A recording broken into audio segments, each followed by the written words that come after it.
अमन हमेशा अपने आप में ही व्यस्त रहता था, ना ही उसका मन घर के कामों में लगता और ना ही पढ़ाई में।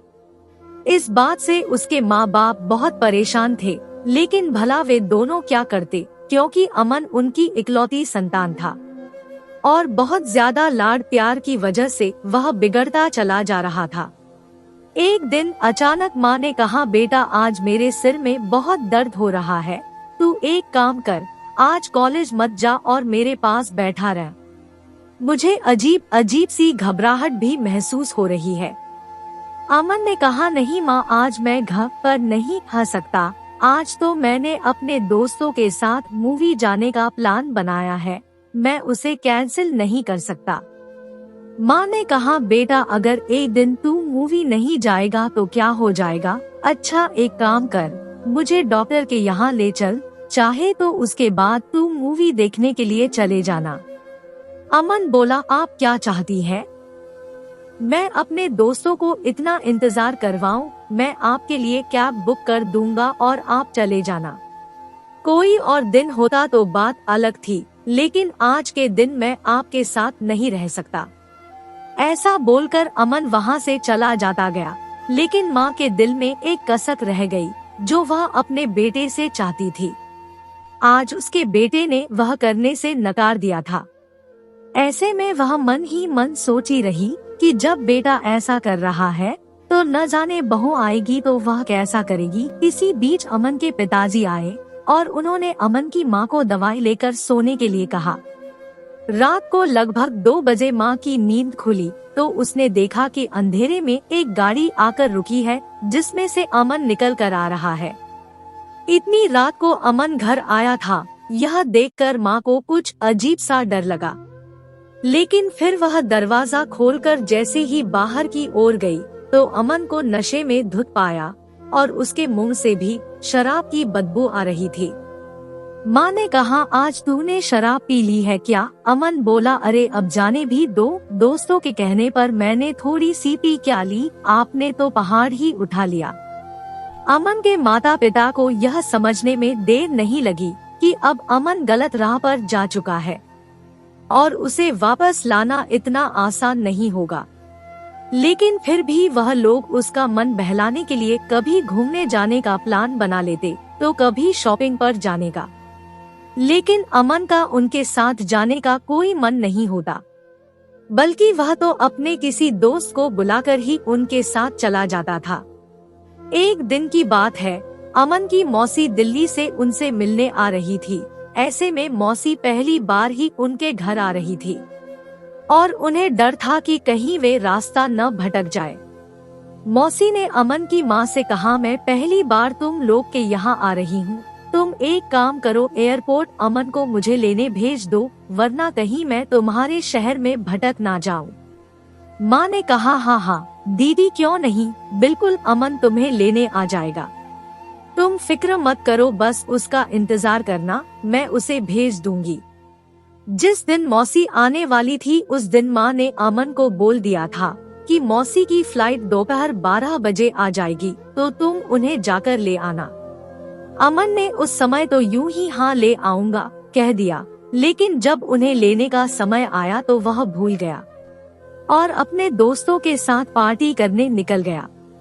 मौसी को एयरपोर्ट पर खड़े खड़े लगभग 2 घंटे हो गए, लेकिन अमन वहां नहीं पहुंचा।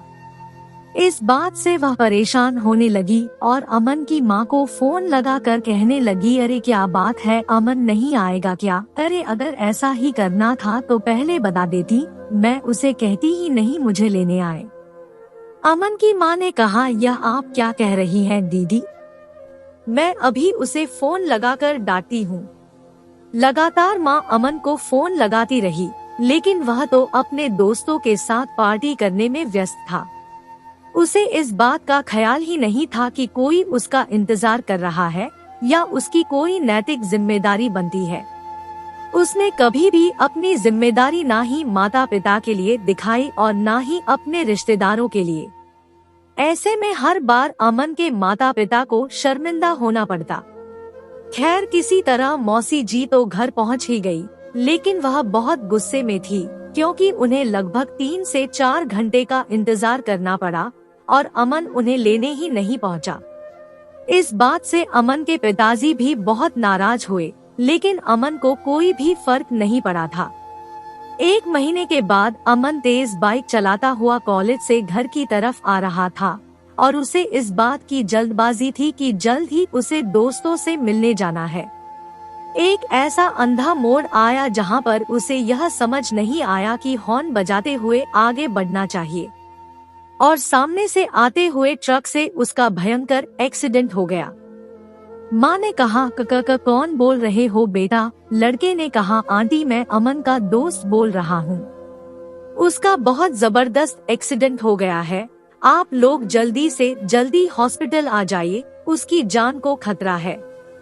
यह बात सुनते ही माँ बाप के पैरों तले जमीन खिसक गई, क्योंकि आज उनके जीवन का सबसे दर्दनाक दिन था। बड़ी हिम्मत करके दोनों हॉस्पिटल पहुँचे, जहां अमन को होश नहीं था, लेकिन उसे बहुत ज्यादा चोट आई थी।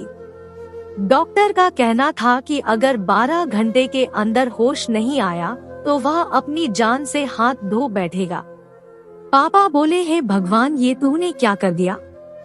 ये तो मेरे बुढ़ापे का सहारा है, अगर इसे कुछ हो गया तो हमारा क्या होगा? लगभग 1 दिन के बाद अमन को होश आया और 1 हफ्ते में ही हॉस्पिटल से उसकी छुट्टी हो गई।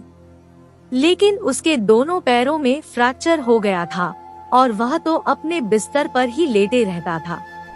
उसकी पूरी देखभाल उसकी माँ करती, साथ ही साथ बाहर का काम पिताजी निपटा लेते थे।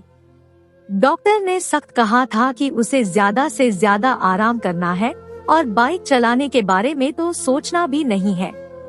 अमन बोला, माँ मैं यहाँ लेटे लेटे थक गया हूँ, अब तो मैं कहीं आ जा भी नहीं सकता, तो आप ही मेरे दोस्तों को यहाँ बुला लीजिए, वह लोग आएंगे तो मुझे बहुत अच्छा लगेगा। माँ बोली, ठीक है बेटा, मैं बुला देती हूँ। जैसे ही दोस्तों ने देखा कि अमन के घर से फोन आ रहा है, तो उन्होंने फोन नहीं उठाया। किसी को ऐसा लगा कि अमन को पैसे की जरूरत होगी, इसलिए फोन लगा रहे हैं, तो किसी ने सोचा कि उसे कोई और सामान चाहिए होगा, इसलिए बुला रहे हैं। और इस प्रकार से सभी अलग अलग बहाने बनाने लगे और कोई भी अमन से मिलने नहीं आया।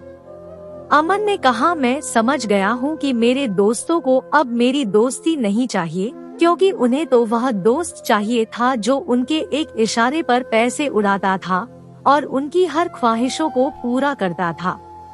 यहाँ तक कि मैंने तो उनके लिए हजारों रुपए उड़ा दिए और आज जब मुझे उनकी जरूरत पड़ रही है तो मेरे पास कोई भी नहीं आना चाहता। पिताजी बोले, बेटा अब तू अपना दिल छोटा मत कर, हम हैं ना तेरे साथ, हम ही तेरे दोस्त हैं और हम ही तेरे माता पिता। तुझे जो भी कहना है वह तू हमसे कह सकता है। अमन ने कहा, आज तक मैंने आप लोगों का दिल दुखाया है और कभी भी आप लोग की भावनाओं की कदर नहीं की है, लेकिन मैं यह भूल गया था कि जब तक मैं अपने माता पिता का ख्याल नहीं रखूंगा तब तक ईश्वर भी मेरा ख्याल नहीं रखेंगे। मेरी गलती के लिए आप मुझे माफ कर दीजिए, अब आपसे बढ़कर मेरे लिए कोई नहीं। माँ बोली, अरे अचानक मेरा बेटा बड़ा कैसे हो गया? ऐसा बोलते ही माता पिता और अमन की आंखों में आंसू आ गए। जहाँ माता पिता यह सोचकर खुश हो रहे थे कि अब उनके बेटे को एक नई राह मिल गई और अब वह अपने जीवन में बदलाव ला सकता है, तो वहीं अमन की आंखों में आंसू इसलिए थे कि इतने सालों उसने अपने भगवान रूपी माता पिता को परेशान करके रखा था। पूरी लगन से माता पिता ने अमन की सेवा की और अब अमन पहले से काफी बेहतर है। उसने सोच लिया कि कॉलेज खत्म होते ही वह नौकरी की तलाश करेगा और अपने माता पिता को कोई काम नहीं करने देगा। दोस्तों, बात तो बिल्कुल सही है। कई बार हम अपने माता पिता का दिल दुखा देते हैं, बिना यह परवाह किए कि उन्हें कैसा महसूस होता होगा। हमारे जीवन में चाहे जितने लोग या दोस्त आ जाएं, लेकिन जो परवाह और प्यार हमारे माता पिता करते हैं वह कोई और नहीं कर सकता। इसलिए हमेशा अपने माता पिता का ध्यान रखें और उनसे प्यार करें। आशा करती हूँ कि ये कहानी आपको पसंद आई होगी। इस कहानी पर आपकी क्या राय है, हमें कमेंट करके जरूर बताएं। कहानी पसंद आई हो तो लाइक और शेयर करना बिल्कुल न भूलें। चैनल को सब्सक्राइब जरूर करें। कहानी सुनने के लिए आपका बहुत बहुत धन्यवाद।